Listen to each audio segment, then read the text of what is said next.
Okay, I'm going to film another update on my progress in my chunk journal. So, just add this to whatever video content I have. So, I kind of come to a decision on what I want this to actually be. And I realized that even though I can appreciate art for art's sake, which would basically be this page, what I need this to be is a little more functional.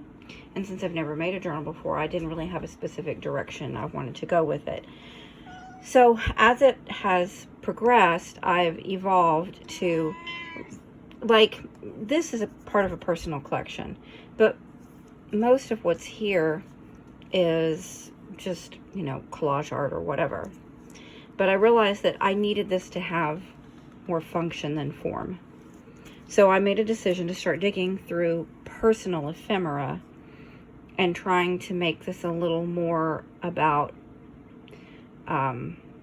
ephemera storage, about hi Suki, just a place to store personal ephemera that I have stored in other locations.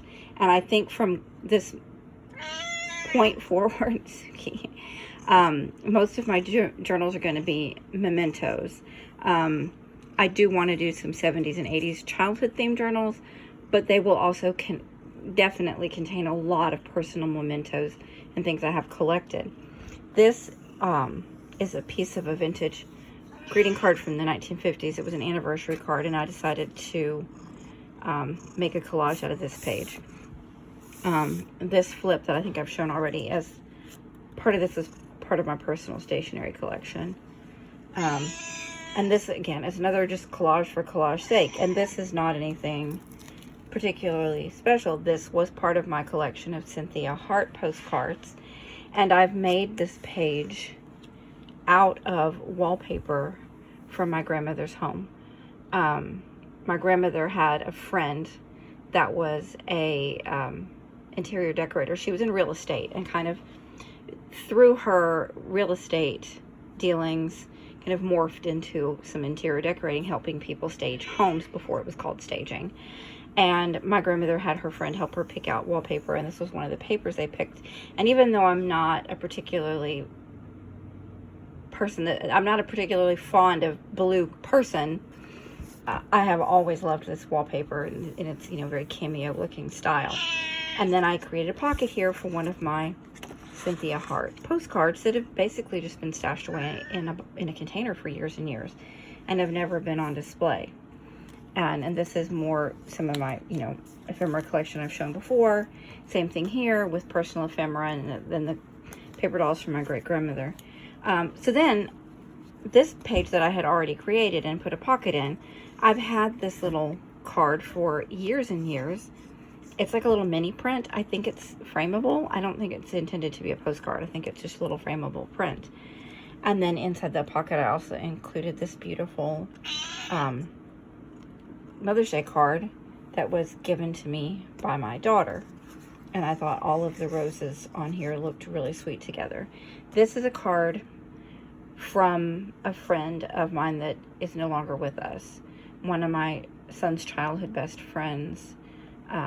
I picked he and his brother up every day after school for a school year, and his mother sent me this thank you note, and she died from cancer several years ago. So I wanted to keep that because it's beautiful roses. And then I thought, well, and she's no longer with us, so I thought that was nice to keep for that page. On this page, I created a pocket, and then some scrapbooking stuff I had that I used to collage here on a tea stain doily. This is a journaling card I had originally put in a different pocket, and I moved it to this one, and this is part of my reproduction ephemera collection. And this is a card, I believe this one was from my mom. No, this is from my ex-in-laws. But they still treat me like a part of the family because my children are his only biological grandchildren. So a birthday card from my mom that I thought looked really pretty here with this clip that I've had forever.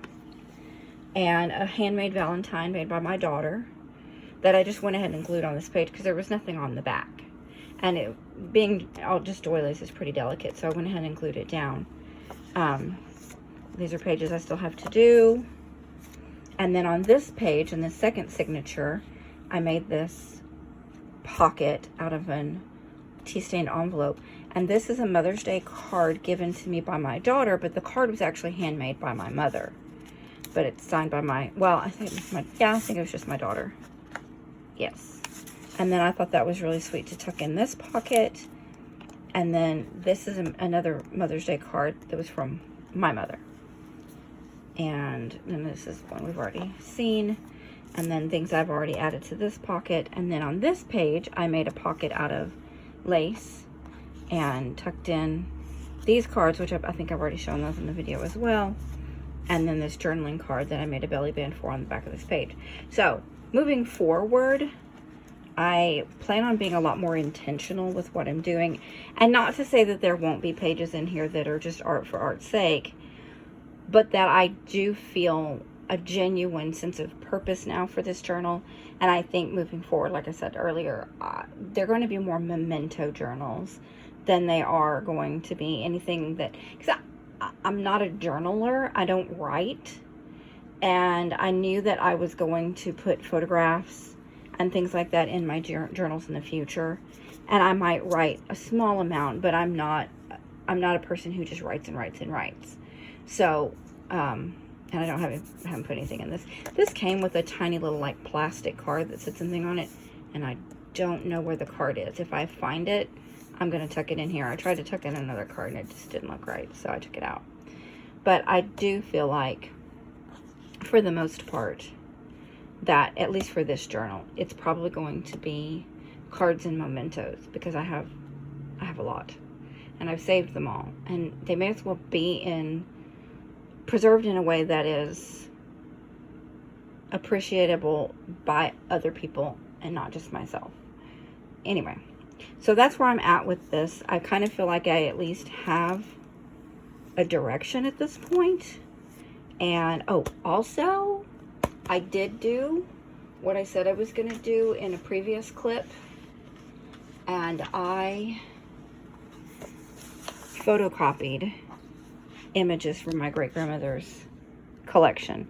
These are images she had not fussy cut out, except for this one.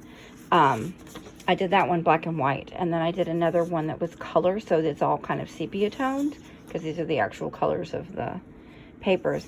But then I did some more, and these are some, again, that she hadn't actually cut out yet. But these are beautiful. And these are all early 1900s, so definitely all Edwardian.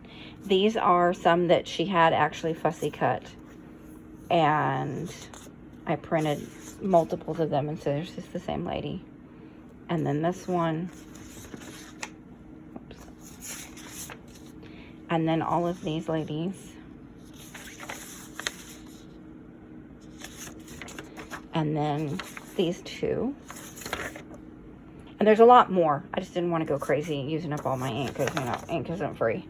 But I'm super excited about these, because these are going to be gorgeous additions to my journal and have some sentimental value. And I can glue these down without stressing about it, because they're photocopies. So anyway, that's where I'm at so far, and I'll see you in the next update.